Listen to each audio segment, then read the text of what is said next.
Yeah, it's Zach, stepping up to the game, living life prepared, I'm not here for the fame. With a plan in my hand, gotta make it alright. Through the storms and the struggles, I'm ready to fight. Prepare for the worst while I aim for the best. Zach's unique prepping, we're reaching new heights. Living strong and ready, we're chasing the lights. With courage as armor, we'll conquer the day. Together we rise, we'll fight our own way.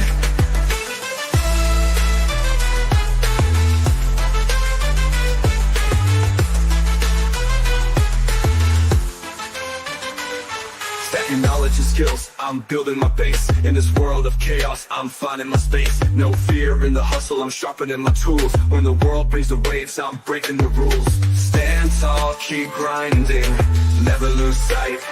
Yeah, Zach's unique prepping, we're reaching new heights. Living strong and ready, we're chasing the lights. With courage as armor, we'll conquer the day. Together we rise, we'll find our own way.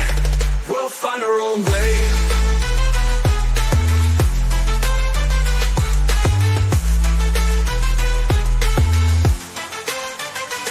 Stand tall, keep grinding, never lose sight. Zach in knowledge and skills, I'm building my base. In this world of chaos, I'm finding my space. No fear in the hustle, I'm sharpening my tools. When the world brings the waves, I'm breaking the rules. Stand tall, keep grinding, never lose sight. Never lose sight. Yeah, stand tall, keep grinding, never lose sight. Lift brick every chain, with Zach in the lead. We'll never feel pain, never feel pain, never feel pain. With Zach in the lead, we'll never feel pain, never feel pain, never feel pain. With Zach in the lead, we'll never feel pain. With Zach in the lead, we'll never feel pain. With Zach in the lead, we'll never feel pain. We'll never feel pain, we'll never feel pain. We'll never feel pain.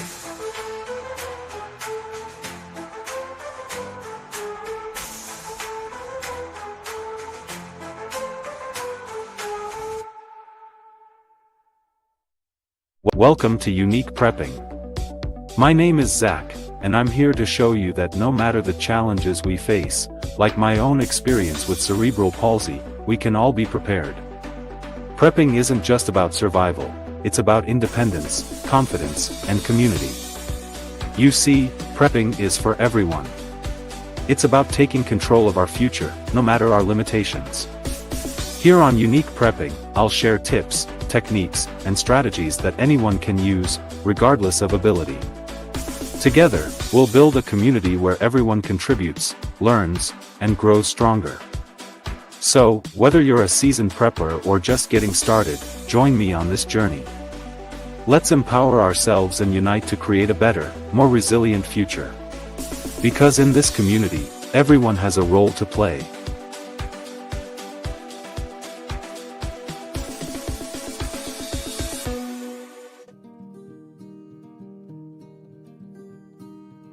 Disclaimer. While this stream is intended for everyone, some views expressed by guests or in comments may not reflect that of the content creator or sponsors. With that said, we welcome your views as a vital part of this community.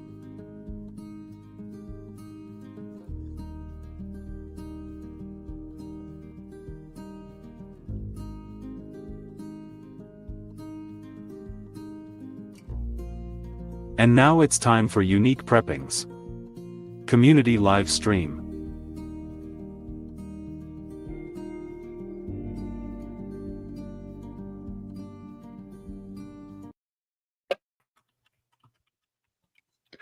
You're damn right. Some of the views and opinions expressed by the guest on Unique Prepping show is not the opinions that necessarily reflect the views and opinions of Unique Prepping.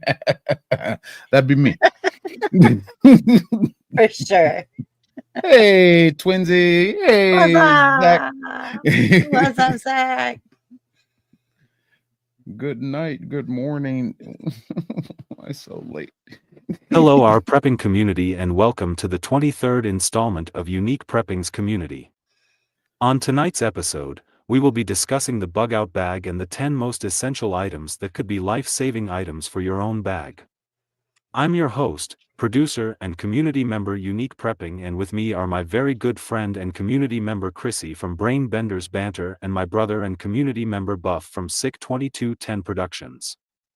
Down in the description, I put their link, please go subscribe to them. How are you tonight? Amazing. How are you doing, Zach?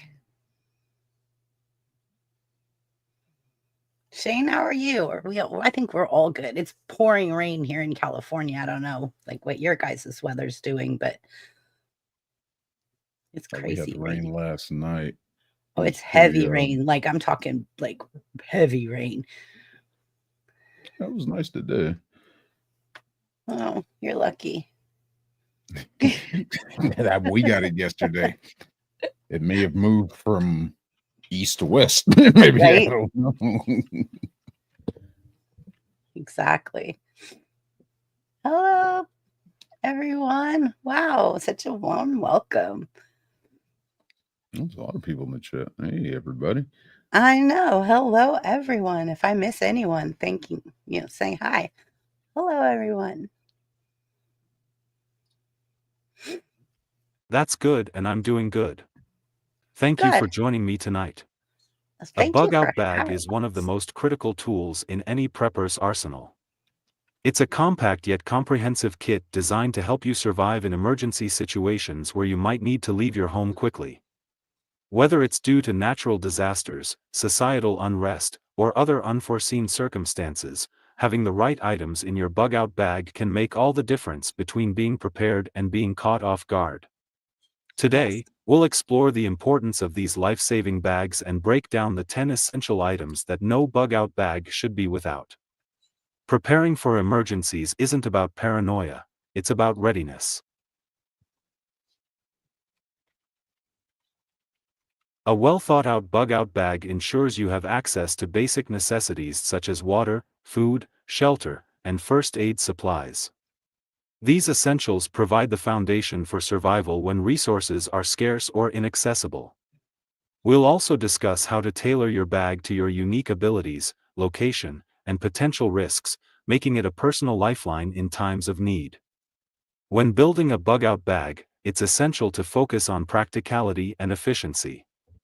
Each item should serve a clear purpose, and the overall kit should remain portable and easy to carry. This episode will guide you through assembling a bag that balances weight, durability, and functionality, ensuring you're equipped to handle any emergency with confidence. We'll also touch on common mistakes to avoid and how to prioritize items based on different scenarios.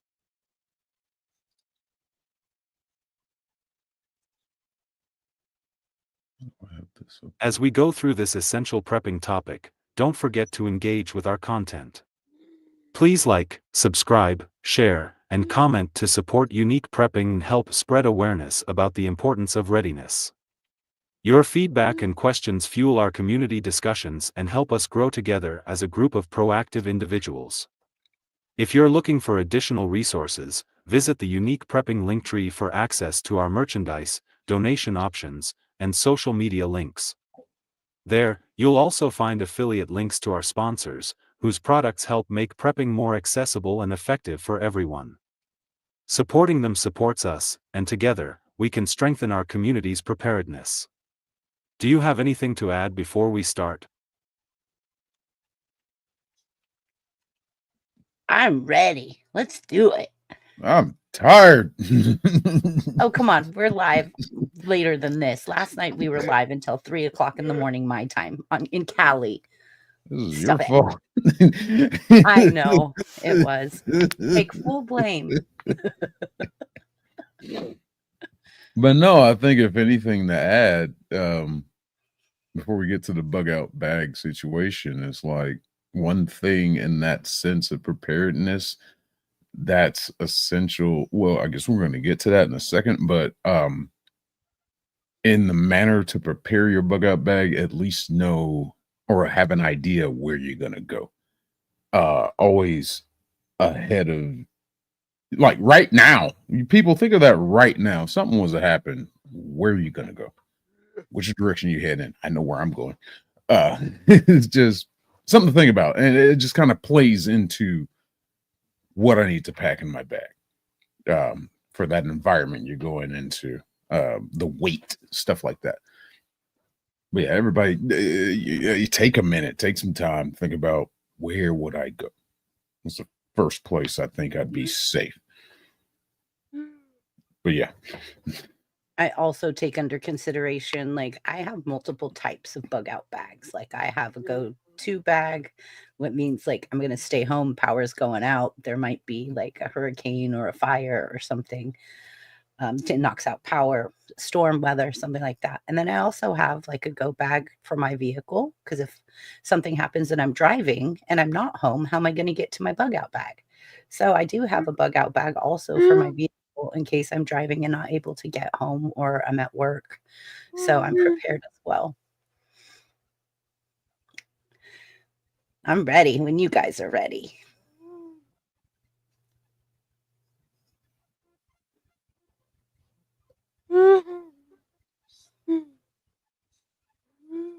Yeah, Sugar Burger knows. Yeah, exactly.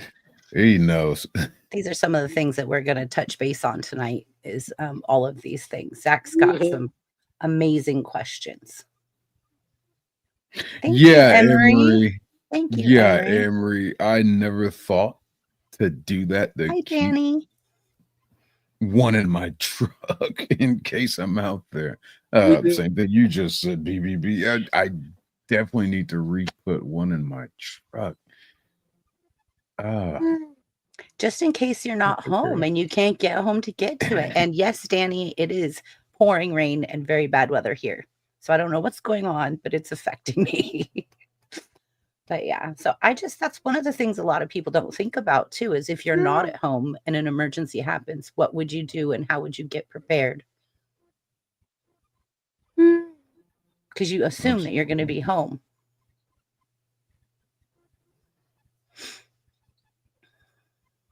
Question number 1. What are the top 10 essential life-saving items that every bug-out bag should contain, and why are they critical for survival?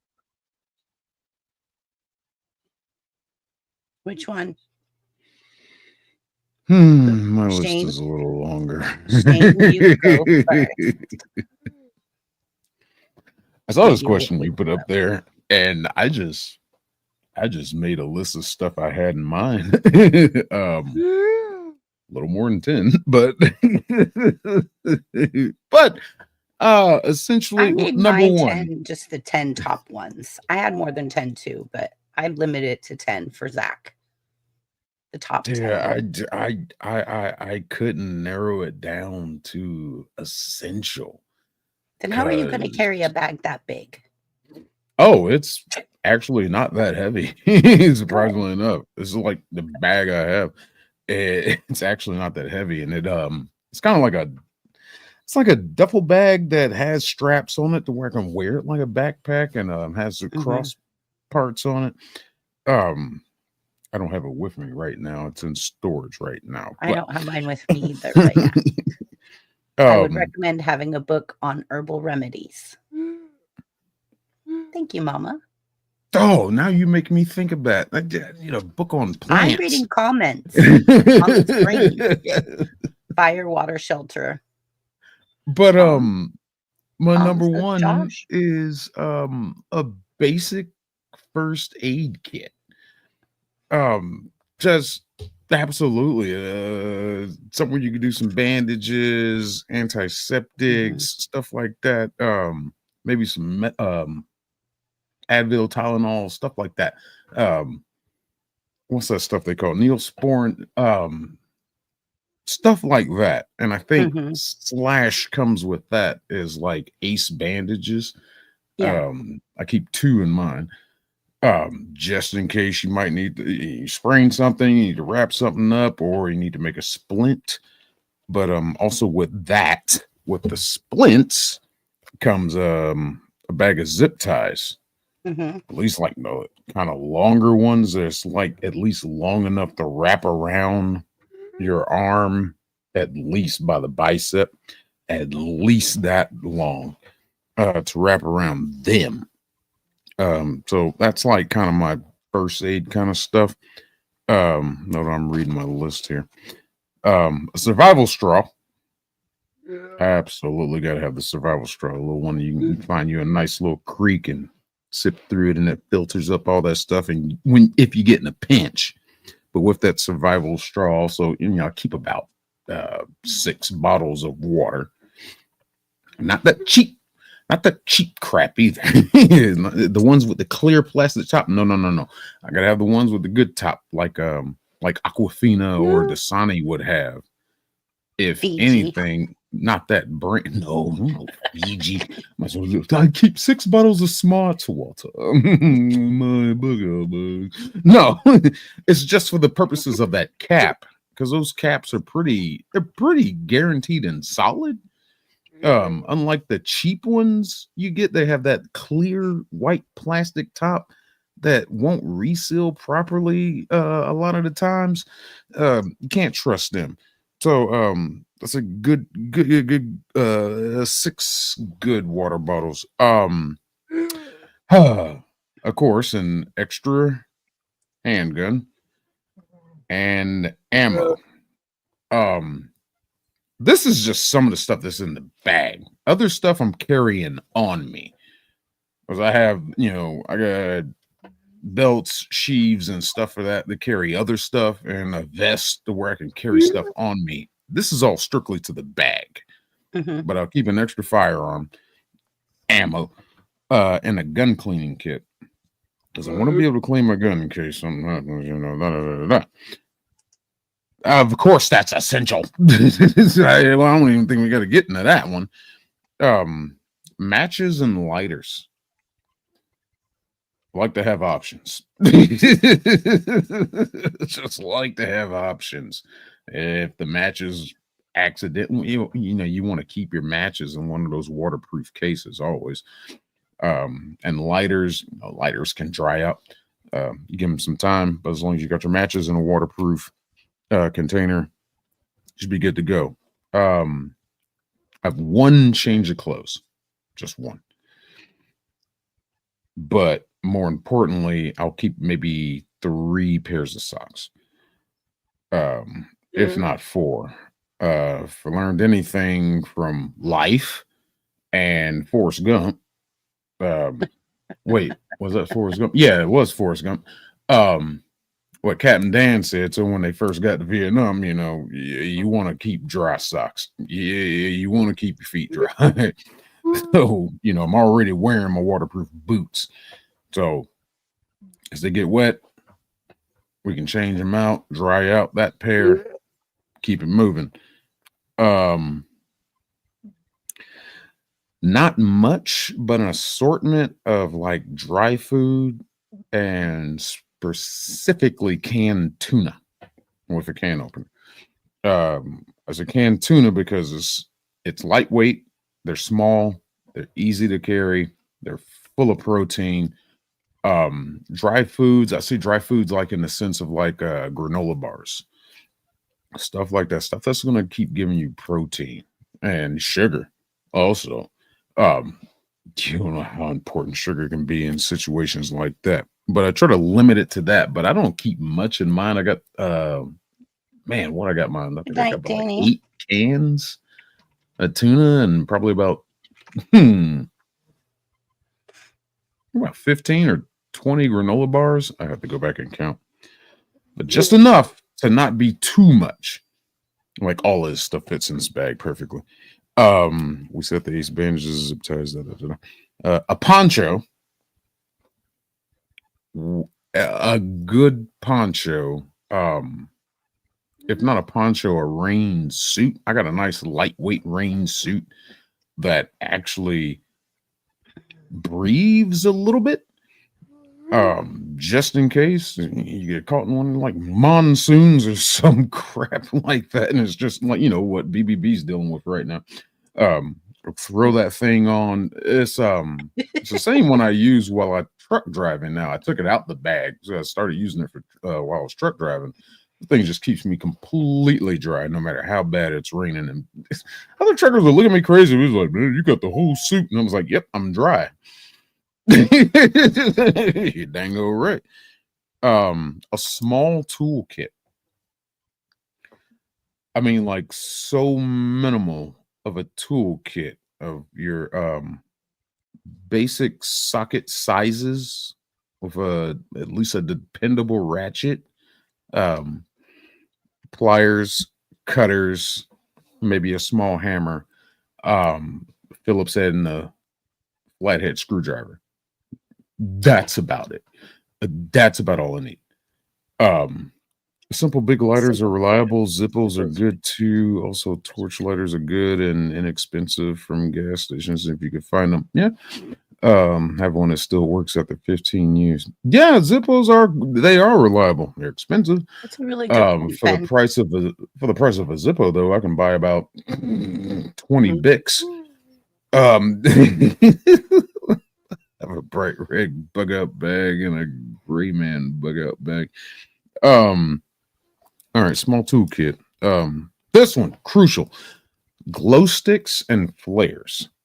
Mm-hmm. Yep. I probably have more glow sticks than I do of flares, but flares just in the case of maybe you need help, maybe you see something, maybe you need to get somebody's attention. You can break that flare, and that might be seen. Maybe I don't have a flare gun, but flares can come in handy, and they can also help as fire starters. But glow sticks, definitely, if you're trekking your way through the dark somewhere you really can't see. But I mean, like, I already have my flashlight on my hip. Yeah, and you don't have to worry about batteries or anything. Yeah, yeah, it's a good one. To use that flashlight as little as possible. Right, simple reserve energy. Simple toiletries. Like, you know, including like small bills and lots of quarters. I have In case like you need to do laundry, NorCal. I have a large towel, a small towel, roll of toilet paper, a bar of soap, toothpaste, and a toothbrush, and just left it at that. Just in case, you know, I might find some fresh water and be like, all right, I want to clean up, and you know, maybe I got some blood on me from hunting some prey, because I've got 3 different knives on me on my hips, but but just little toiletries, a thermal blanket. And when I say thermal blanket, I mean like those ones like those NASA blankets, like firefighters. Like the ones the bushfire guys, the ones that they use to protect themselves over that. Yeah. One of those, a handful of Ziploc bags, just in case. Yes. Because everything is waterproof with Ziploc bags. Yeah, if I need to waterproof something. 2 equals 1. 2 flashlights, for example, equal item should have at least 2 uses. Just in case I need to waterproof something, or if I need to collect something. Maybe I'm coming across those plants that like, oh yeah, I can eat that. I can eat that. That I put the storage place. That's a good one. Daddy, paracord. That's a good one. And duct tape, paracord and duct tape always. Yeah. Yeah, about 20 feet of rope. I use paracord. Always comes in handy. I always use paracord just because it's so sturdy and it doesn't fray, or it's pretty good. Yeah, you never know when you've had enough and you found a sturdy branch, and you know it's like enough of this crap. Snow traction. I have these snow traction shoe slips. Now, I bought these while I was running up in the north where it snowed a lot, and they just fit. They're like they're rubbery with these crazy metal grips on them, and they just compress so small, so they just fit beautifully in the bag. But you never know you need extra traction, and they just slip right over my shoes and my boots. They're almost a one size fit all, and they've come in so beautifully handy. So I added them to my bag. I got another pair of those, and the last one I got is a decent set of binoculars. Just to see where you're going. If you want to scout out, maybe a position, see if there's any danger ahead of you, especially if you got a good vantage point. Definitely set of binoculars. Sorry that I say it like that, but the last time I ever heard the word said, it was said like that, and I can't remember where I heard it said like that. It might have been Snatch, the movie. That was all. I don't remember. I don't remember.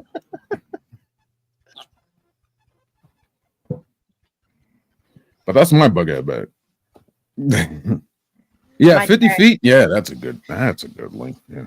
Zach says, my turn. So I typed mine all out into a Word document to myself. So I'm going to read it to you guys.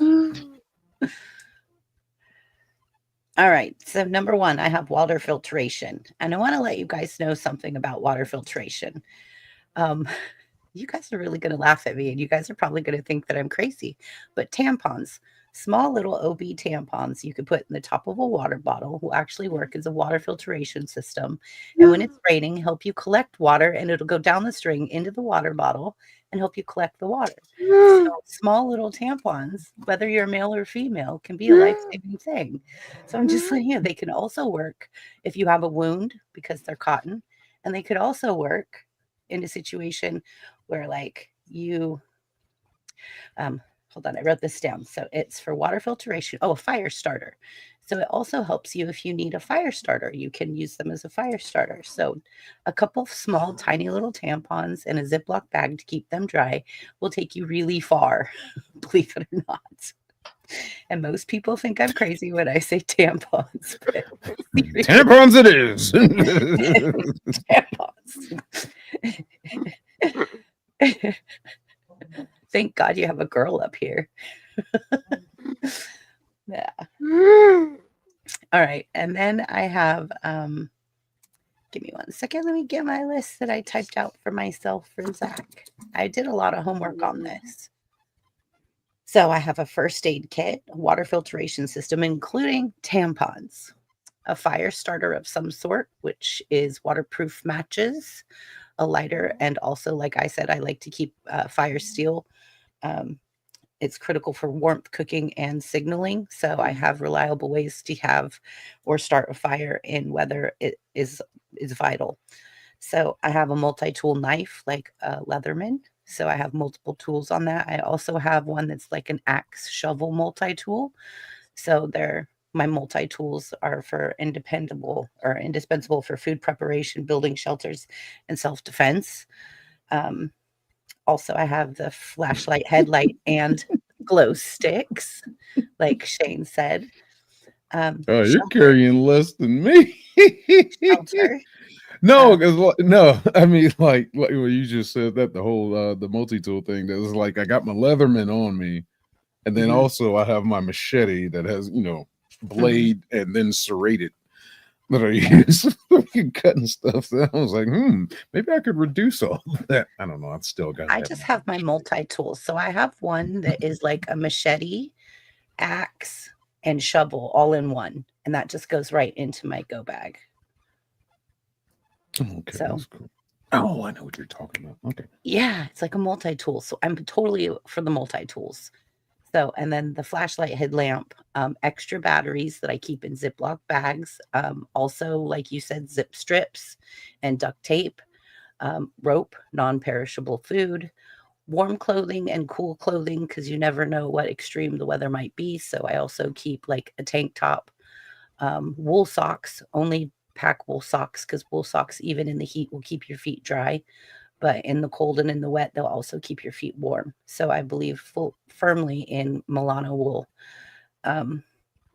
Waterproof bags and containers, zip strips, rope, a whistle, and also signaling device. So I keep a whistle and a little mirror for a signaling device.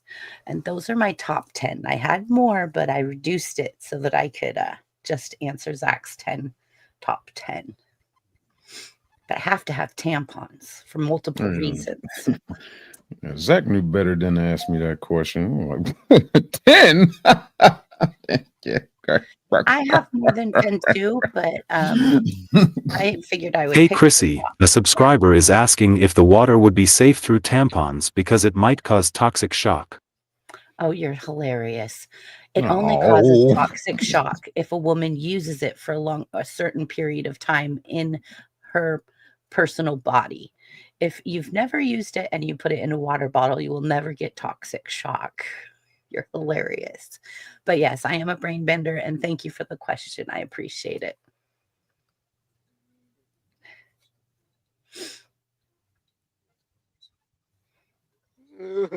Yes, tampons catch on fire quickly. Yes, they do. oh, do they? Okay.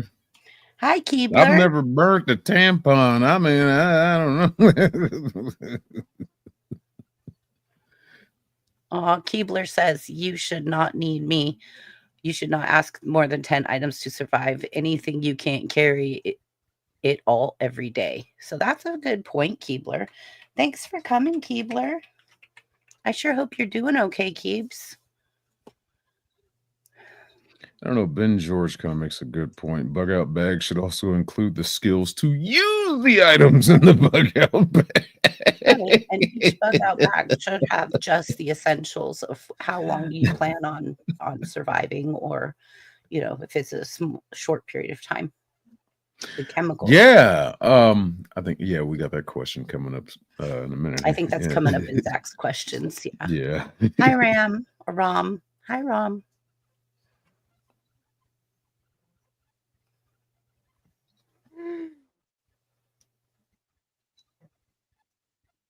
Oh, you guys are so sweet. I love you guys. Zach, you have a really cool community over here. Thank you for A bug-out bag should always include water filtration systems, as access to clean water can be a matter of life or death. For those with cerebral palsy, lightweight and easy-to-use filters are crucial, while individuals with blindness may benefit from tactile markers on devices to identify usage points. High-protein food bars or meal replacements are vital, particularly for those with Down syndrome or autism who may have specific dietary needs or sensitivities. Packaging should be simple to open and consume without extensive preparation. First aid kits tailored to individual medical requirements, such as braces or sensory aids for SPD, ensure immediate attention to health emergencies. Fire-starting tools such as waterproof matches or magnesium rods are another critical inclusion. These items can be life-saving for warmth or signaling, but for individuals with cerebral palsy or motor impairments, user-friendly designs with minimal dexterity requirements are ideal. Communication tools like a portable radio or whistle are essential, ensuring anyone can call for help. Visual or tactile alerts can make these tools accessible for those with blindness or hearing impairments. Emergency blankets, which are compact yet effective, provide warmth and comfort, and sensory-friendly materials can reduce overstimulation for those with SPD or autism. Other essentials include multi-tools for various tasks. For those with unique abilities, selecting lightweight and easy-to-grip designs ensures they can use these tools effectively.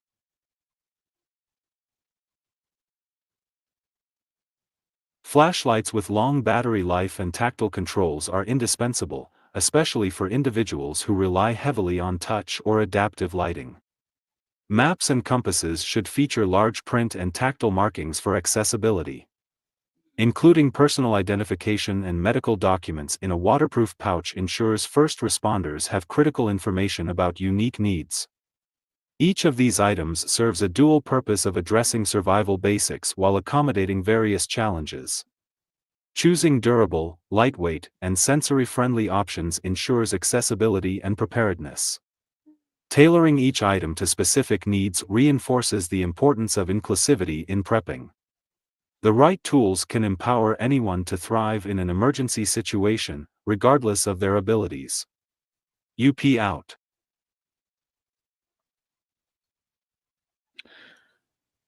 I got That's a good point. Okay, hold on. Now, what's the bug out situation here to where I gotta have, you said medical records in a waterproof container?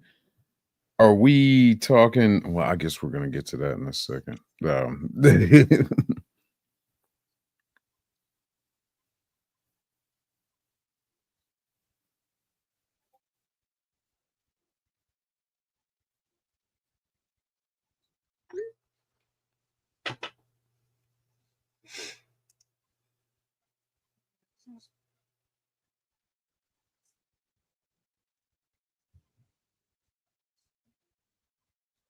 Jackson made some really good points, though. He made some really phenomenal points.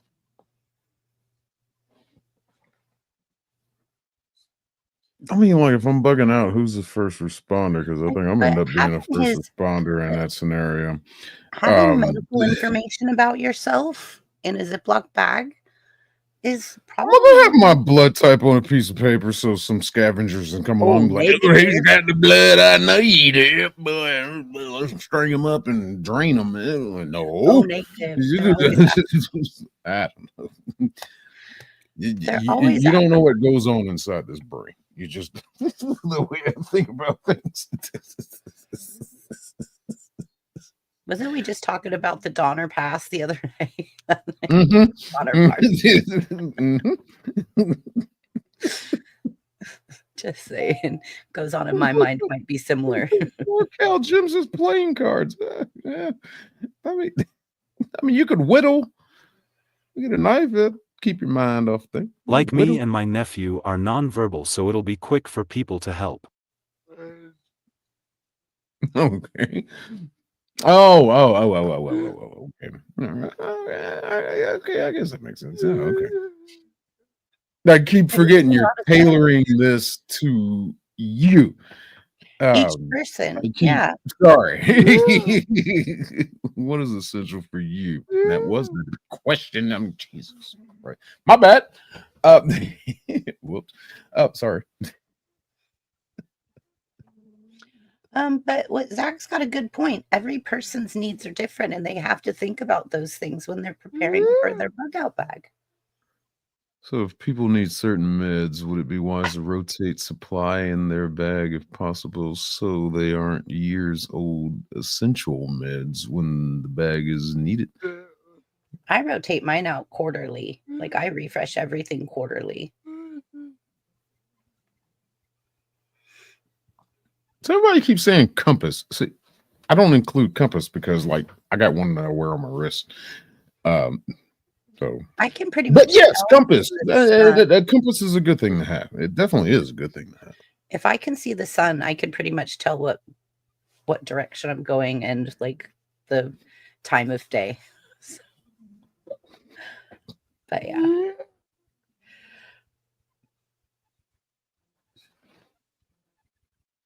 Yeah, I think it's a very good idea too, Limey. Medical stuff. I don't know. I mean, yeah, I guess. If somebody finds you, medical needs. Like my mom has stage 4 Parkinson's. She has medical needs. So it's important to write that stuff down. So that goes back to a conversation me and Zach had about this. What was it, like 2 or 3 weeks ago? About the group herd mentality of better survive alone or with a group, and you know what it takes to be in a group. Note, I said compass knife. What, like a Rambo knife? They need to be a community. You open it up and it's got fishing wire in it and a hook. Yeah, the toothpick and everything. Those are cool. I had one of those. Yeah, me too.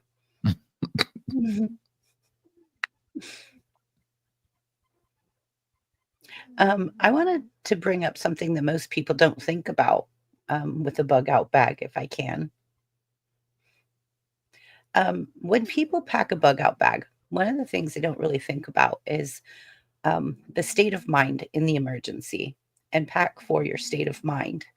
I think it's really crucial that, like, if you're going to be somewhere, that you have something, playing cards, a journal, a harmonica, a Rubik's Cube, or some puzzle, something to keep you busy and occupied in your mind if you're going to be there for a long period of time, because mental state is morale. Morale is survival. I'll whittle. There you go.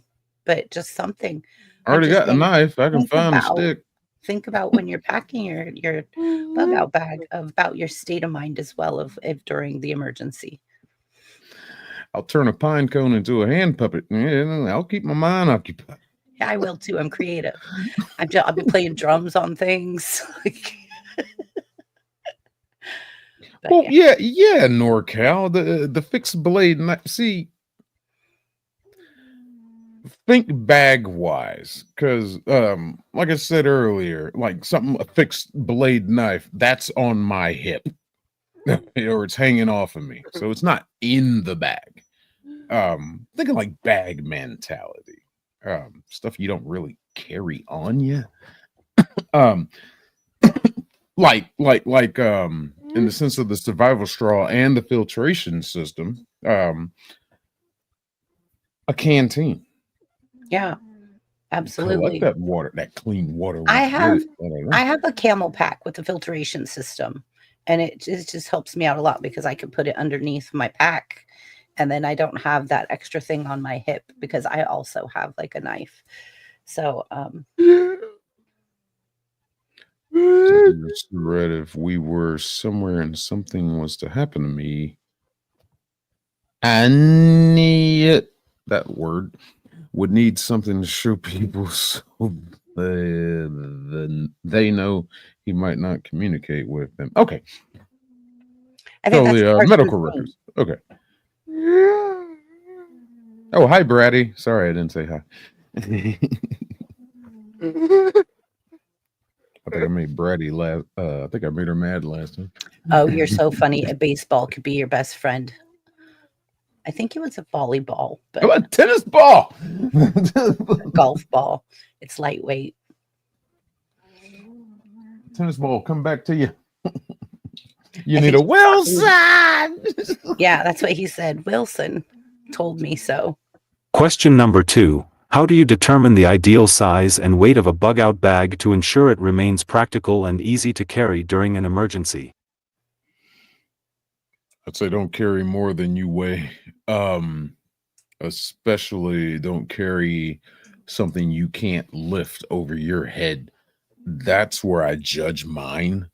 That's what I recommend people. If you got to struggle to lift that bag off the ground and at least bring it up to chest level, maybe you got too much in there. And if you can't lift it over your head, you definitely got too much in there. If it throws you off balance, if you keep it on your back, and you can't maneuver, if you can't run with it on, well, losing balance and getting shifted around and the way it'll move, you got too much going on back there. It's time to drop some of that down. That's how how do you say, what's the word I'm looking for, or whatever? I want to say extenuate, but I don't think that's the word I'm looking for. But yeah, that's how I determine mine. Determine. There we go. Words. Fucking shit. Yeah. But yeah, if you can't bring that thing over your head, you got too much in there.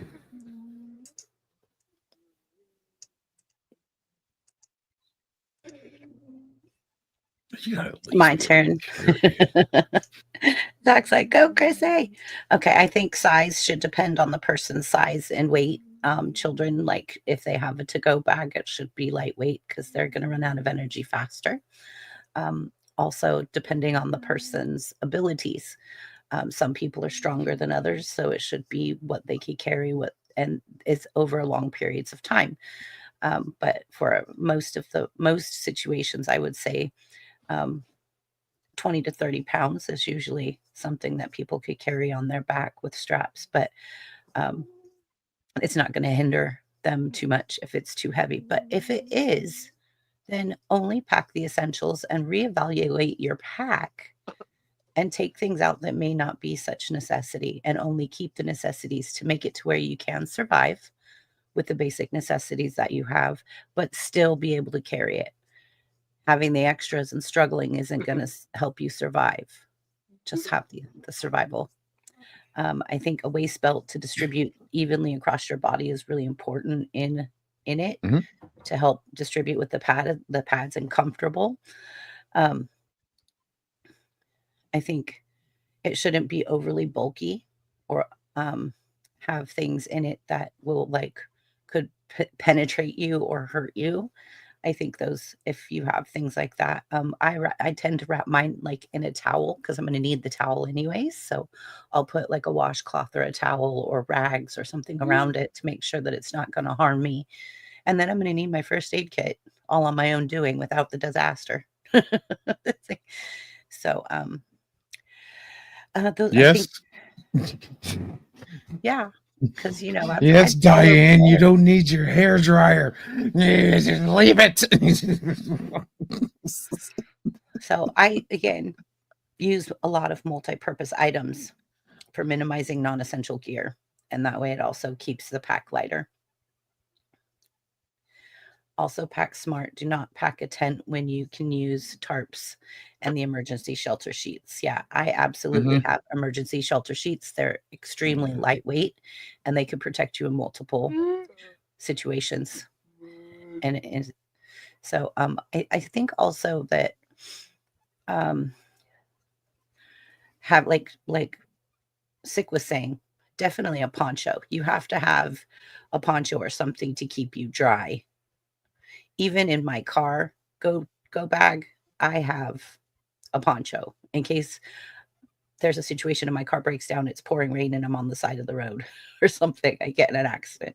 But being dry is one of the things that keeps you alive. Like if it's wet, it will help you, or if it's cold, you don't want to get hypothermia. Like just staying dry is half the battle. So definitely just some kind of waterproofing of some sort that you have for your budget and that is light enough.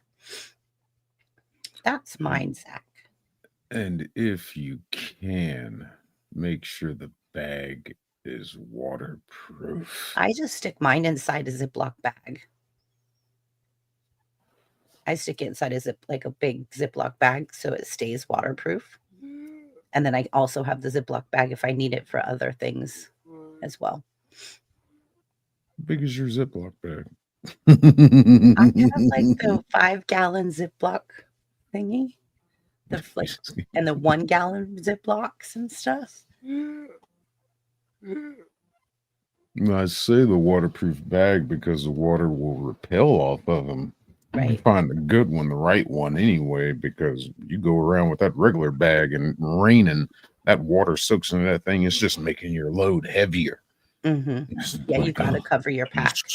You have to cover your pack in the rain. I always have a poncho for me and a poncho for my pack. That works too. And also, if you end up being with someone, you have an extra, and they're not that way. They don't weigh that much. Ben George. I'd say you, Limey. The ideal size and weight of a bug-out bag depend on the individual's physical capacity and mobility. For those with cerebral palsy, selecting a bag with an ergonomic design, padded straps, and chest or waist support can reduce strain during transport. Individuals with limited mobility might require compact, lightweight options that prioritize essentials without overburdening their physical abilities. Wheelchair-compatible bags or those that can attach to mobility devices offer additional accessibility. For individuals with blindness, size and weight considerations also include tactile features to help identify compartments without visual cues. A bag with distinct, raised patterns on zippers or straps can facilitate organization and reduce frustration during emergencies.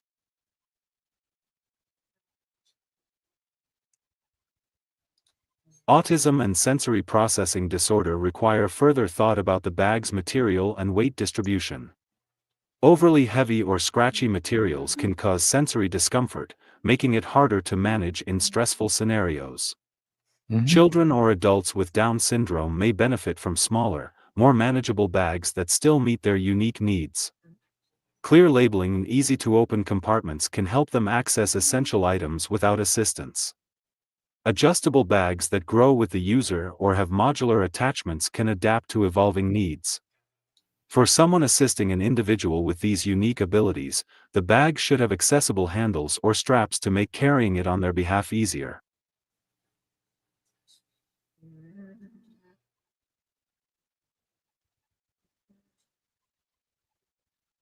Testing the weight of the packed bag regularly ensures it remains practical. Physical abilities can fluctuate, so re-evaluating its weight allows for adjustments. Including a small pull cart or compact wagon as an alternative to carrying the bag can be a game changer for those who may struggle to bear the weight themselves. It also provides an option to store additional supplies without sacrificing mobility. Comfort and balance are as important as the bag's capacity to hold essentials. A poorly designed bag can exacerbate physical challenges or create unnecessary stress during an emergency. Distribution of weight, quality of straps, and compatibility with assistive devices ensure the bag is truly useful for all. Choosing a bag that matches individual strengths and capabilities is an integral step in preparedness. UP out. I go to one Ben George's comments here. There are water repellent sprays for clothing and footwear. Why would you bother? Just buy the clothing. You run out of I that spray spray, my then boots. what? You can take care of your clothing. You run out of that spray, then what? You know what else works well? Oil. Just oil. They don't mix. That'll definitely repel Rain-X. water. Limey says Rain-X. Limey, you just learned what Rain-X was. That's cute. They don't have Rain-X in England. I know. I had to explain to him what it was. It's cute. Oh, did you? Now, Sugarburger did bring a good question though. Would you bring your Pets. pets or not? Pets. Dog, yes. Cat, dinner. Sue me. Dogs can be useful. Yes, for I mean, you did. situations. That cat. Now, other pets, yeah, I'd probably have to leave them behind. Probably set them free. You'd be like, y'all are free now. You know, do your thing.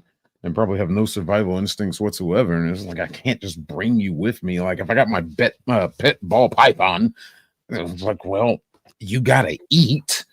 You're not gonna defend me in the middle of my sleep. A dog, right? Dog will. I gotta find mice or something for you to eat.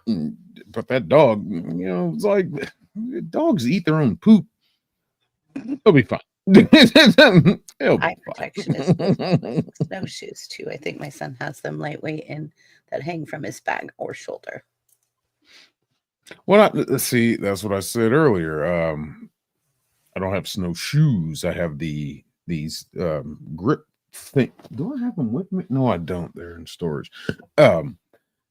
They go over my shoes and boots, and they got like these weird metal kind of treads and spikes on them. That boom, good for snow. Now my boots are pretty insulated, though. And like BBB was saying, the wool socks, that combination, boom. So you need. I don't need to carry Wool an extra socks. pair of shoes. Even when they're I'll- wet, they will ugh. keep you warm.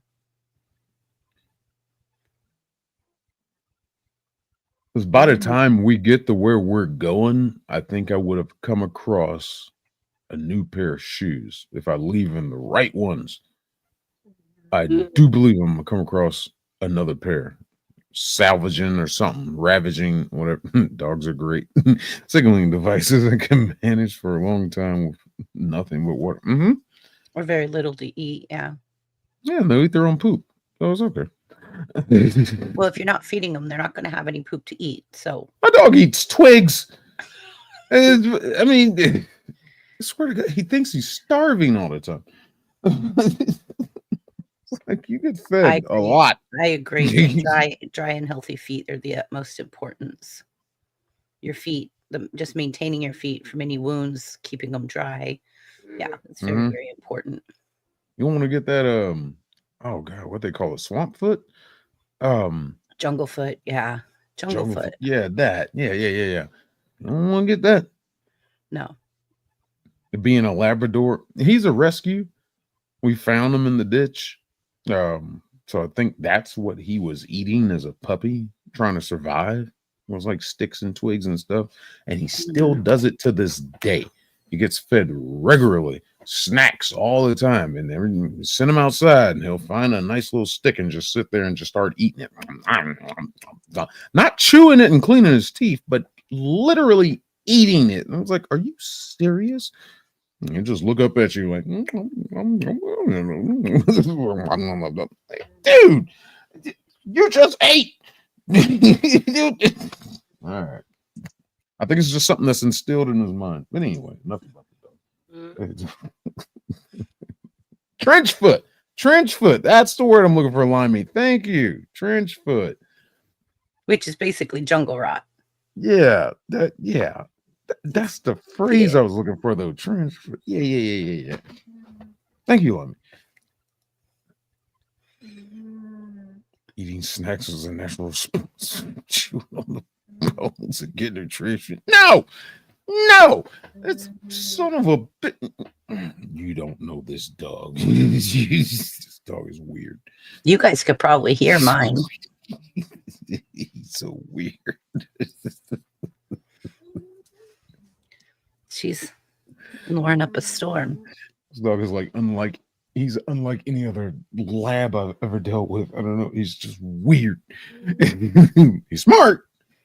But he's weird. We have a chocolate lab. He's a white lab. He's a Dudley lab. Rare breed, we found out, thanks to the vet. It was just like, It was like, well, hell, you could sell them and make some money off of them. Like, nope. Like, well, what about breeding them? And like, before we found out he's a Dudley lab, I already got him fixed. I was like, damn it! That's why he chews up your stuff. Yeah, he's mad. Take my balls away.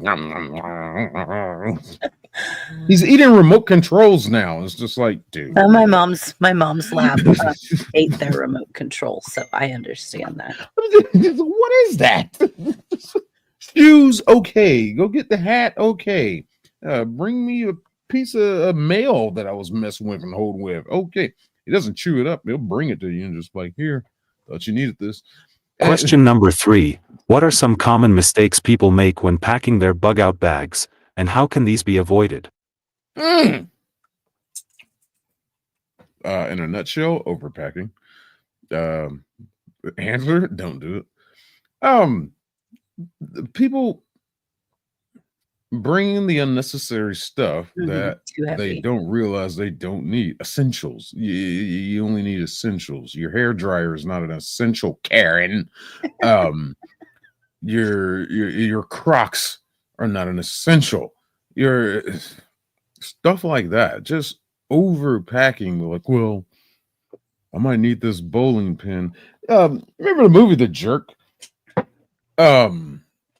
When he finally when him and the girl had the fight and he was leaving the mansion after he got this lawsuit, and he's just like, all I need is this chair and this lamp. That's all I need. This chair and this lamp and this fountain pen. That's all I need. No, you're taking too much. You don't need that. You don't need that. And then my thermos, and he ended up reducing it all the way down to his thermos, and that ended up being all he really needed was his thermos, and he unloaded all that stuff off of him, and yeah, it worked out for him in a roundabout way, but it did work out for him. You need your Hunter Brothers coffee in case she's doing a plug. Everybody check out hunterbrotherscoffee.com. Discount code UPCREW. Oh, UP crew. Okay. All right. But yeah, just overpacking. Not realizing what's essential and what's not. Really got to take when you stop. If I'd say in preparedness of making the bag, you really got to stop and take a second and look at this item, like, this computer mouse, and it's like, can I survive for 3 days without this thing? Can I survive for 3 weeks without this thing? Can I survive for 3 months without this thing? And just run that through your head. And it's like, if you can't get past 3 weeks Hell, if you can't get past 3 days, maybe you don't need it. If you can't get past 3 weeks, you probably don't really need it. You can get past 3 months, you definitely don't need it.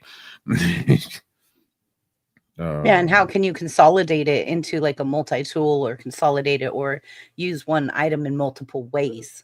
You can have one item that you can use multiple ways. You can throw a bag of fruity sour candies in there.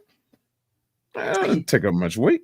That'd be all right. Well, yeah, because you'd think comforting snacks would still be part of that mental health of survival. Yeah. 72 hours is standard, says NorCal Jim. Okay. Good point. Good point. That's what I said 3 days. That's what I started 3 days. And you can get you past that. 3 boards later, he's not allowed unsupervised around my computers. You must be talking about his dog. Oh, 3 boards later. He talking about his dog. Is he talking about his dog or his kids? I don't know. Probably the dog. Sugar Booger, tell us what that means. I think he's talking about his dog. Okay. I thought he was talking about dog, maybe. All right. Your turn, Chris. Okay. So like I said, people usually overpack, and that's what either boggles them down or gives them too much stuff. Wears them out, uses their energy, which is a resource. When you're in a survival situation, you want to reserve as much energy as you can, because you never know what you're going to need the energy for later. So I like to focus on my multi-purpose tools, like I said, and any survival needs. Like, think of just the basic things that you need. And I think one of the mistakes people make is neglecting to test their items. They think that because it's in the bag that it's going to just be there and they have it and it's going to work. But you have to test it to make it sure it works, and that you're really good at using it, and that you're proficient at using it so that it works for you.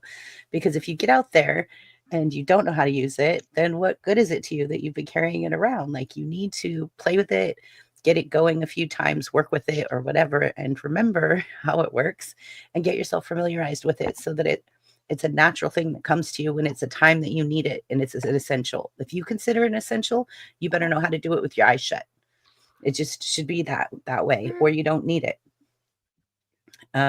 Make sure everything is functional before packing and testing, like your fire starter, flashlights, first aid kits for getting seasonal adjustments for winter, summer, fall, spring, wet and or fire, like earthquakes. Like, you have to think about what type of different scenarios there are as well.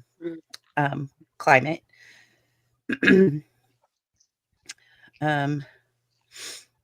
I think not packing, like the mental health things again. I'm going to go back to that. Like, you have to have those mental health snacks or comforting snacks, or a journal, comforting snacks, a hobby, something to keep your morale high situation. I don't care if it's a kazoo that you can just make noise with or something. But yeah. So don't forget the physiological side of survival as well. That's me, Zach.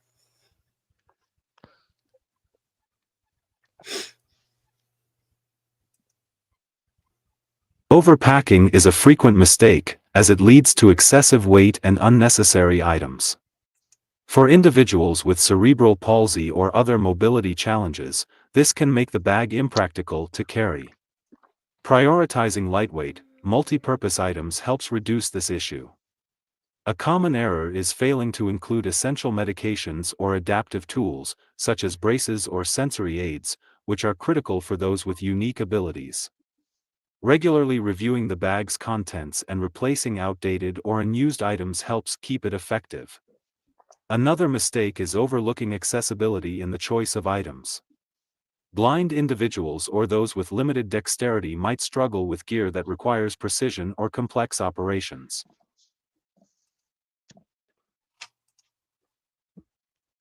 Opting for items with tactile feedback, simple mechanisms, and clear labeling can address this issue.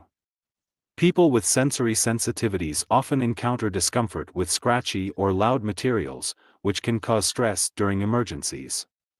Ensuring materials and items are sensory-friendly reduces this challenge.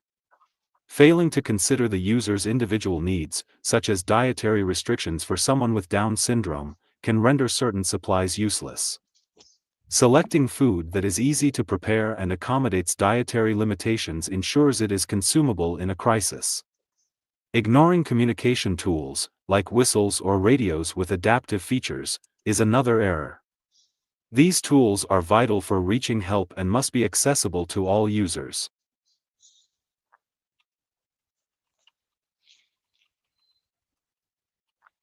Neglecting to test and practice with the items in the bug-out bag can result in confusion during emergencies. People with autism may benefit from familiarity with the gear to reduce anxiety. Regular drills allow everyone to understand the function and placement of each item.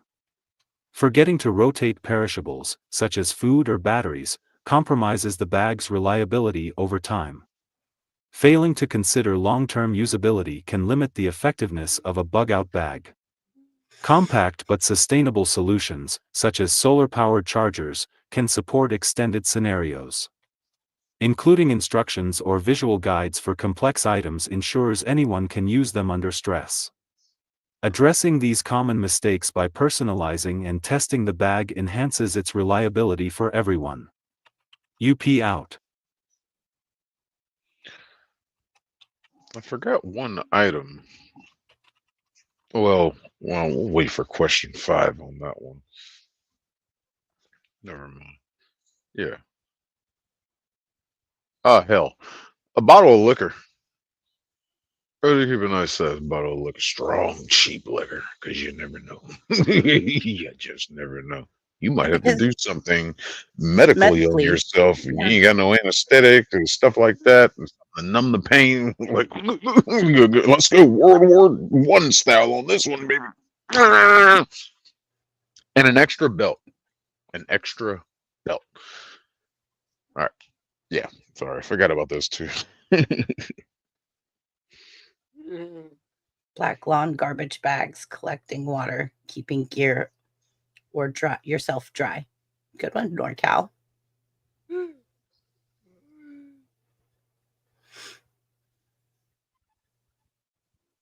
Honey? Honey, do we need honey out there? I'm not a big fan. I think NorCal also has another really good one. Butterfly sutures. Those are really lightweight, but those are always in my first aid kit. Yeah, first aid kit stuff, yeah.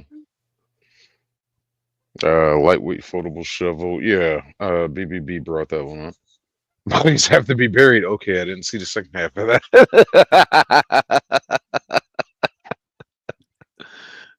It depends on if you're the Donner Party. I wouldn't know where to begin to use honey medically, except for making a hottie toddy. You can mix it with different herbs and stuff for wounds and healing and stuff like that. Y'all sometimes keep a small bowl, like a nice metal bowl with me, just in case to use it to do whatever I need over a fire. If I need to put something in it, heat it up, if I don't put it on a skewer that I've made out of a stick that I've whittled down. But yeah, why would you want a solar charger when nothing is going to work? When I mean, we don't know that. The fan. Yeah, we don't know. You never know. That electronic device that you can use off of that solar charger can come in useful. A solar charger is a good thing to have. It's always going to keep charging.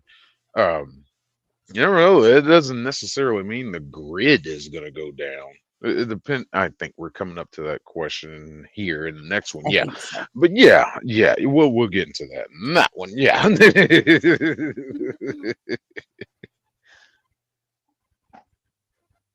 That would be my one cooking pot. Yeah, exactly. Nice. Question number 4. How do you prioritize items in your bug-out bag for different scenarios, such as natural disasters, societal unrest, or long-term survival situations? Well, natural disasters, long-term survival situations, probably basically about everything we've said already. Societal unrest. I just got a bag full of guns and ammo. Um,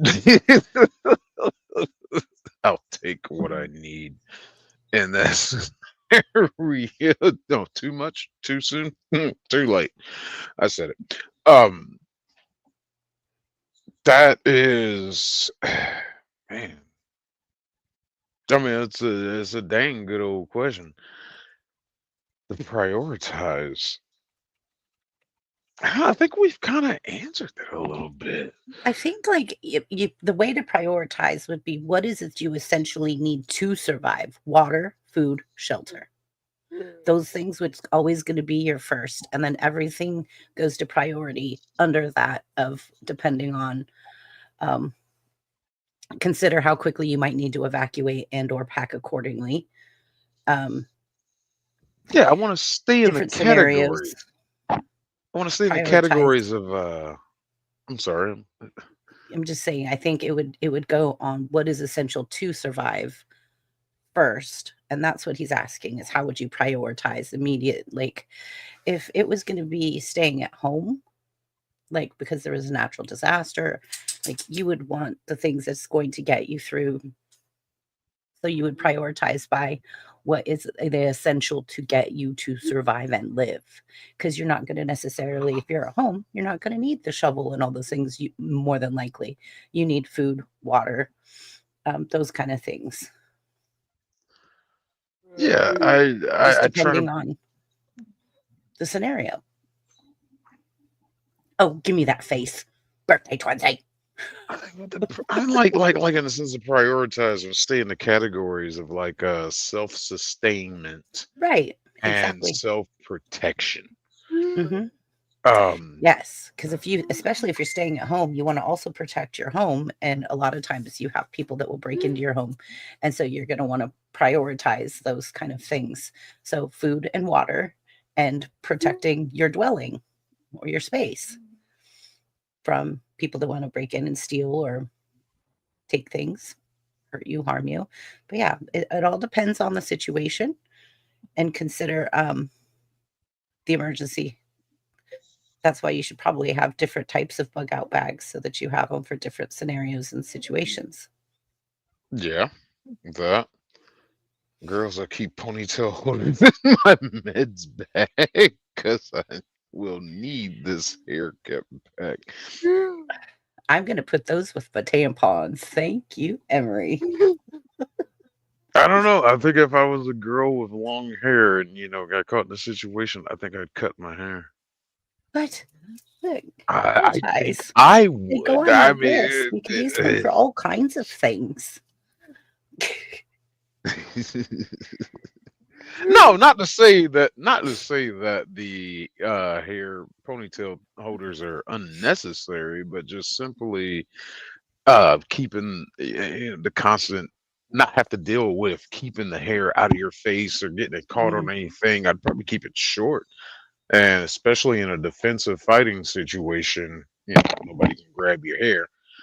Um, oh, where we learned that from? Child's Play 3.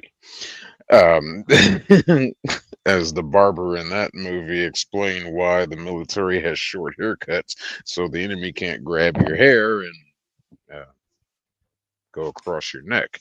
Um, I think sorry, it's that's one of those things that stuck with me in yeah. movies as a young How age. many people that intend on packing a new pew pew actually train at the range? That's a good question. I do. I have That's a good like question.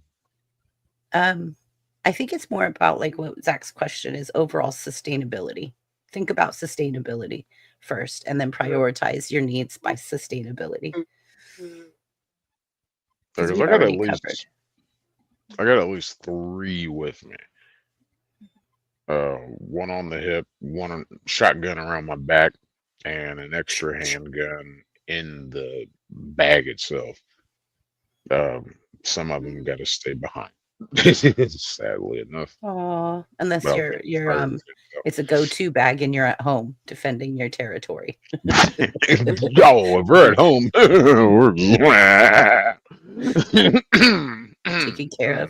Taking care of business. that terrible boating accident. Oh man, God, I missed those.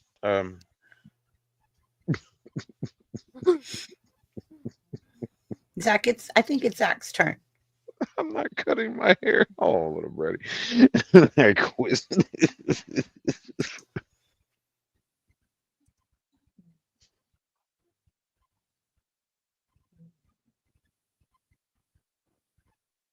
Prioritizing items in a bug-out bag depends on the likely scenarios and the individual's unique needs. For natural disasters, water purification, first aid kits, and communication devices take precedence. Those with cerebral palsy or other mobility challenges should include additional braces, mobility aids, or backup equipment for their specific needs. In situations of societal unrest, self-defense tools, secure identification, and discreet packaging are essential to ensure personal safety. For individuals with blindness, tactile maps or GPS devices that provide audio feedback are critical in scenarios requiring navigation. Prioritizing sensory comfort items, such as noise-canceling headphones for those with autism or SPD, can help manage overwhelming environments. These tools can provide much-needed calm in chaotic situations. Including extra medication and sensory aids ensures long-term usability of the bug-out bag's contents. For long-term survival, multi-purpose tools and sustainable resources like solar-powered devices and seed packets gain importance. Individuals with Down syndrome might benefit from visual aids or simplified tools that they can use independently. Emergency blankets and weather-appropriate clothing for extended exposure to the elements are vital. Including duplicates of essential items reduces risks associated with loss or failure during prolonged use. Creating tiered levels of necessity ensures critical items are packed first. First-tier essentials include water, food, and medical supplies, while second-tier items focus on tools and comfort. Considering the individual's abilities ensures these tiers align with their needs. Families or groups with varying abilities might create separate but complementary bags to distribute the weight and responsibilities. Yes, absolutely. I think that's a good idea. Adapting priorities based on the user's unique circumstances ensures preparedness for specific scenarios. Reviewing the bag's contents and rotating items according to the season or anticipated risks keeps it practical. Long-term preparation includes both physical supplies and mental readiness to use them effectively. Tailoring the bag's priorities fosters confidence in its usefulness during diverse emergencies. UP out. Yeah, that is that was a good point that Sugar Booger kind of hinted on. Especially if you got a family, we can divide. We can bring a lot more stuff. Yeah, and you divide it up amongst the people who can carry what. What are they going to be efficient at carrying? And we boom keep moving. But yeah, by yourself. Whole nother story. I'm so sad. But I like it that way.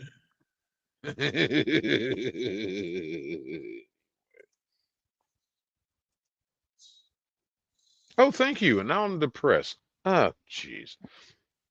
All right. It was nice talking to y'all tonight. I'm gonna go find that 50 foot of rope. Stop it. Huh? What? Question What happened? number 5. What are the best strategies for regularly updating and maintaining your bug-out bag to ensure the contents remain useful and in good condition? Ha! I would say regular maintenance. Well, say regular maintenance. I'd say but always quarterly. checking it. Yeah, quarterly minimum. Yeah, you take this one. Yeah, you go. Oh, quarterly minimum every 6 months, semi-annually. But I would recommend quarterly to at least pull everything out, refresh everything, look, make sure everything's good. Um, and then pack it back up. And sometimes when you do that, it's kind of like you pull out everything out of your go bag and you realize, you know what, I don't really need this, or it's not valid anymore of to have in there, or it's of no longer a purpose. Or you think of something that you might want to put in there that you don't have in there to replace something else, or you might have seen something to replace something that's more lightweight or whatever. But if you're not going through it and you're not keeping out of sight, out of mind, then when you need it, it might not be to the best that you need it to be. So I think quarterly is awesome to just refresh and recheck everything, do a checklist, make sure everything's in there, that maybe you didn't accidentally take something out and forget to put it back in there. Because I've done that before where I've gone, oh, you know what, I want my camel pack, and then I forget to put it back, like, and then you don't have it. And if you do need it in an emergency, you forget to put it. So just checklist, check it out. Replace expired food, old batteries, damaged gear, check for wear and tear on the bag itself, update based on changes in location, seasons as you move or as the seasons change. Make sure your bag reflects on new environments. For example, add more warm clothing or winter time to adjust for that kind of thing. Also, seasonal illness like frostbite, if you're going to be somewhere where there's a lot of snow or those kind of things. Rotate food and water. Ensure that your perishable items are still safe to consume. Consider using a rotate out method to keep stock fresh. Test items regularly. So like your MREs, even though you have MREs, still check your MREs and make sure that they're still good. I know that a lot of people say that like Spam lasts forever. So a lot of people have Spam in their bug out bag. Because it is a form of protein, and it pretty much can any temperature, and it's long lasting. But it seems like fire starter, flashlight, water filter, ensure that they're all working properly. So test everything. Don't just pull it out and look at it. Test it, and then put it all back. And just give it a refresh every quarter. And then based on threats and personal needs. So like you can have more than one bag, and one can be for like, if you aren't sure there's going to be an earthquake or a fire, like where I live, we had a few years back, we were evacuated for a potential flood. And then not very much long after that, maybe a year or two after that, a very large area of where I live in Northern California burned in the Paradise Fire. So there were two totally different things. One was water, one was fire. So you have to think of what those scenarios could be, and prepare for what it is that you're going to be going up against. That's all. BBB out. Everything she Regularly just said. updating a bug-out bag begins with scheduling periodic checks. Quarterly reviews allow for the replacement of expired food, medications, and batteries. For individuals with cerebral palsy or motor impairments, ensuring that equipment remains functional and easy to use is crucial. Tactile checks for wear and tear help blind individuals assess the condition of items. Sensory aids and items for autism or SPD should be reviewed to ensure they remain effective. Weather changing necessitates seasonal adjustments to the bag's contents. Adding extra clothing, sunscreen, or rain gear ensures preparedness for varying conditions. For individuals with limited mobility, lightweight and easy-to-pack options reduce the strain of these additions. Adapting the bag to seasonal needs ensures it remains practical and ready for diverse environments.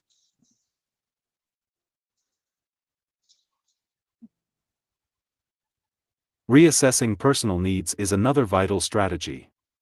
Changes in health, diet, or physical abilities may require modifications to the bag. For those with Down syndrome or sensory needs, this could mean swapping items for more accessible or comfortable alternatives. Consulting with caregivers or family members about updates ensures the bag continues to meet its purpose. Testing the functionality of tools and gear ensures readiness during emergencies. People with unique abilities may benefit from drills that familiarize them with the bag's layout and items. Practicing these routines reduces stress and builds confidence in using the bag effectively. Including step-by-step guides or tactile markers simplifies navigation during high-pressure situations.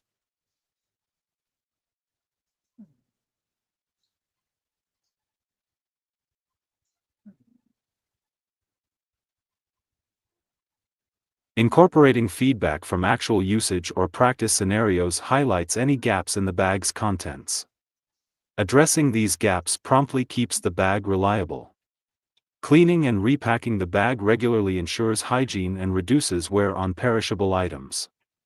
Ensuring the bag is stored in a dry, accessible location preserves its integrity. Maintaining a list of contents helps track updates and replacements. Digital or tactile lists provide accessible options for individuals with unique abilities. Creating a routine around updates and involving family members fosters a collective approach to readiness.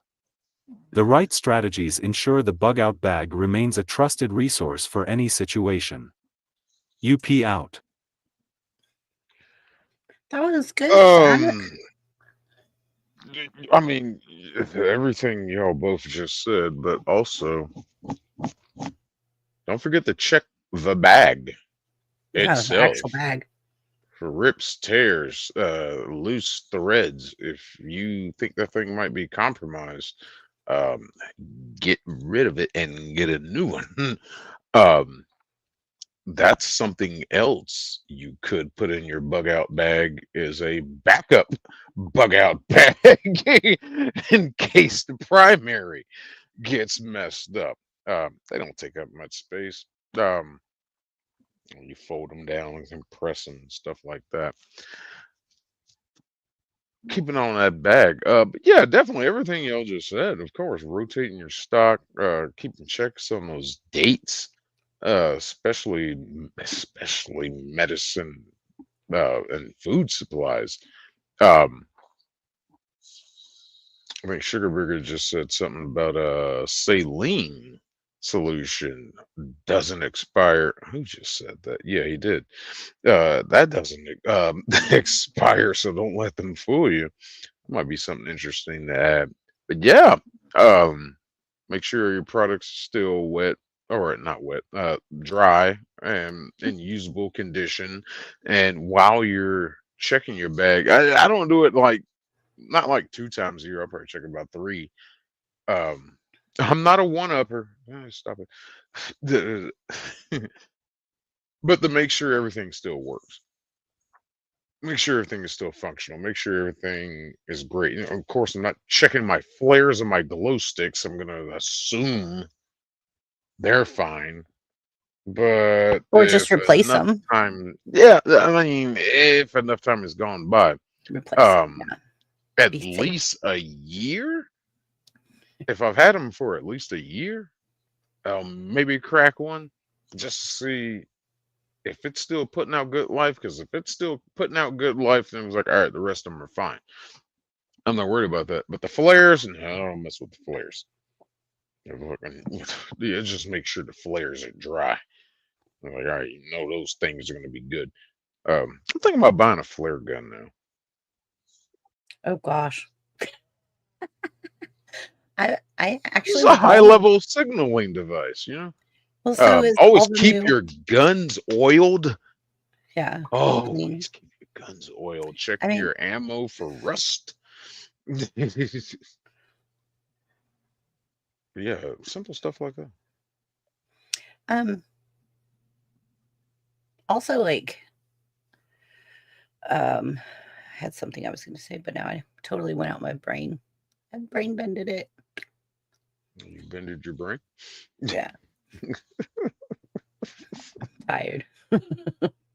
Do you want to see Emery's bag? Yes, I would love Sure. to. That would be Okay, why not? awesome. Nice. Oh, Wow, Emery. it's nothing but meds. So you're gonna stay medicated during your whole time. I Alright. see a pair of glasses in there and some dental floss. So, I see a good time. gosh. Emery, good. I also wanted to suggest if you have any valuables, if it gets to a situation where there's like hostile people around that are trying to like vandalize and stuff like that, I sew a small little thing in the inside of my to go like my bug out bag that's like a hidden pocket, and I put my valuables in. That way, it's kind of hidden from out of sight, and then I'm not so likely to get robbed or attacked because my valuables are stored away. Just a point I'd like to make in that situation. And Marie, I don't know what that comment means. Oh, It's vitamins, oh, you're silly. talking to somebody else. It's Hey, vitamins, you silly. combine them enough, you can still have a Any good final time. thoughts about tonight's topic? Yeah, You're drugs are awesome. good. You're awesome, Zach. Yeah, I think that everybody should have some sort of go bag or some kind of emergency bag, bug out bag to go bag, go to bag if you're staying at home, or a go to tote. Just something. Everybody should be prepared because you never know. It could be like right now that you get a notice. What are you going to do right now? Are you ready? Can you just walk out the door and survive? If not, you probably should put something together.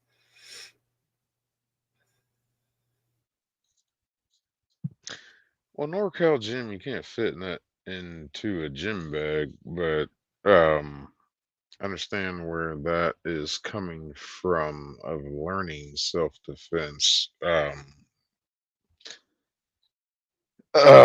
If you want to learn now while the time is good. Before an emergency. Yeah. I'm studied in several martial arts, but go ahead and learn now before, like, I don't want to say too late, but it's better to have that knowledge now. Bottle of liquor and drugs are good. Well, wait, drugs are bad. Are they bad or good? Now, I don't know anymore. Jesus Christ. Even if they're vitamins, I don't care. Hey, you ever take a handful of anyway? Now, are you going to be able to function? Are you going to be able to function in an emergency situation? You might be able to find a safe place to where you can hunker down. And, Oh, you ever seen The Last of Us? I mean, there's places. The Last of the Mohicans. Maybe. Anyway, last thoughts. I want to be alert. Just be mindful. I think there's really emphasis on I'm really stuck on that question about when you think which question was that? I think it was question 2. Oh yeah. Question 2 about determining the size and weight. I just want to stick on it and emphasize that if you gotta struggle to pick that thing up, you might got some stuff in there that you don't need. You really don't. You want to be able to grab that thing and go. You really do. And even if it's just to bring it up and put it on your shoulder, put it across your shoulder or on your back, you should be able to do that efficiently and practice doing that. Practice moving that thing around. Like do that about 10 when you pack your bag, however you got it set up. Practice picking up and moving real fast, and stop and reset. Do it again. Do that about 10 times and then check the bag again. See how much stuff is shifted around. See if there's weight distribution that has happened because that can be an issue out there when you really need to move. You really want your stuff fixated. Now, like that bag that Embry just showed, yeah, they got their own little separate little sections. Yeah. That's cool. Not every bag offers that, but you can pack your stuff in a way to where it doesn't ship if you pack properly, and you can take measures to where you can create to where you can put little thin like pieces of cardboard of dividers and maybe divide your bag up into sections and boom, have them about the same ground to top of bag height. and keep them separated to keep them from moving around, shifting like that. You can even rig it up. You can rig up your own bag. But Mhm. I would say practice with that stuff. Make sure you know how to pick it up. You know where to pick it up. Boom, how to move with it. Practice moving with it. Boom. Yeah, that's Clean house with it. yeah. Vacuum, dust. And Get used to it. spend time at the target ranges and learn how to bow hunt. You never know. Archery. I love archery. I have a compound bow as well. Oh, I love bow hunting. Yeah. We have a Martin. Thank I you have a for Martin joining and me a for this Barton. episode of Unique Prepping's Community. I hope this information about bug out bags and the 10 essential life-saving items has inspired you to take steps toward being prepared, no matter your unique abilities or challenges. If you found this content helpful, please like, share, and subscribe to the channel. Don't forget to leave a comment below with your thoughts, questions, or tips. Your input makes this community stronger. Visit the Unique Prepping Linktree for awesome merch, donation options, and affiliate links to support our work. Be sure to check out our partners listed in the description to help support the causes that are so close to my heart. Your contributions make a big difference. As always, I love you and appreciate every one of you for being part of this journey. Let me leave you with this verse, for God hath not given us the spirit of fear, but of power, and of love, and of a sound mind. 2 Timothy 1 verse 7. Love it. That was awesome, Zach. Thank you so much for the invite. I am so honored and complimented that you invited me to your channel tonight. Thank you. Nutrient Survival isn't just survival food. It's Special Ops grade. Built to the nutritional standards of the U.S. Special Ops and packed with 40 essential nutrients. Formulated to sustain energy, sharpen focus, and keep you and your family thriving during any emergency. Real food, real ingredients. Oh, and a 25-year shelf life. Our meals will kick your taste buds in the mouth and have them coming back for dessert. Yeah, we've got that too. So whether you're digging in or bugging out, you don't just survive an emergency situation, you thrive in it. Nutrient Survival. Feed your freedom. Hey community, Unique Prepping has partnered up with Hunter Brothers Coffee. It's a veteran-owned coffee company out of Pennsylvania. They sell across the world, and have light, medium, dark roasts, ground or whole beans, and even flavored coffee. If you like to order coffee, use my link in the description of this video or go to my link tree. At checkout you'll get a 9% discount. Order you some coffee and help support veterans in need and help get service dogs as well. Thank you, and let's help our veterans since they helped keep our country safe.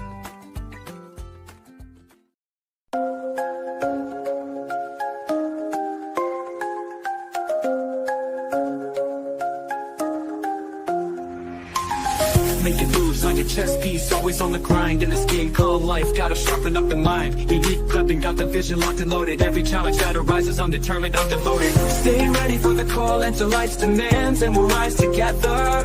We'll take our stance. Unique prepping, it's more than a show. We're building foundations, we're ready to grow. Like, share, comment, let your voice be known. Together we can thrive, we're never alone.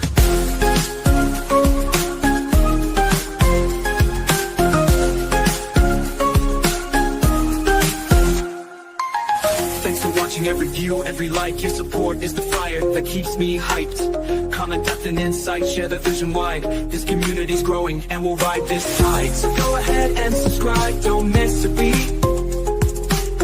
Tune in next time, let's make this complete. Unique prepping, it's more than a show. We're building foundations, we're ready to grow. Like, share, comment, let your voice be known. Together we can thrive, we're never alone.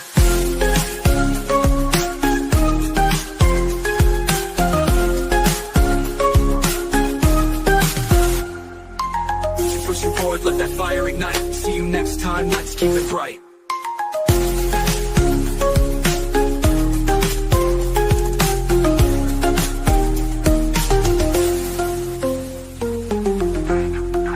More than a show, building foundations.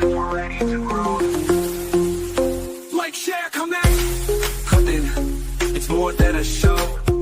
We're building foundations, we're ready to grow. Like, share, comment, let your voice be known. Together we can thrive, we're never alone. You pushing forward, let that fire ignite. See you next time, let's make this complete. Unique crafting is more than a show. We're building foundations, we're ready to grow. Like, share, comment, let your voice be known. Together we can thrive, we're never alone.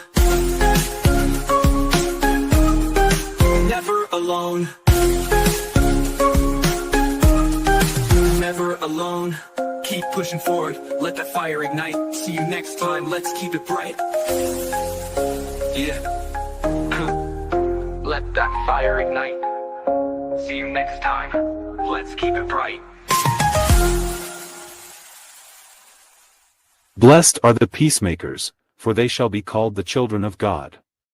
Matthew 5 verse 9 KJV.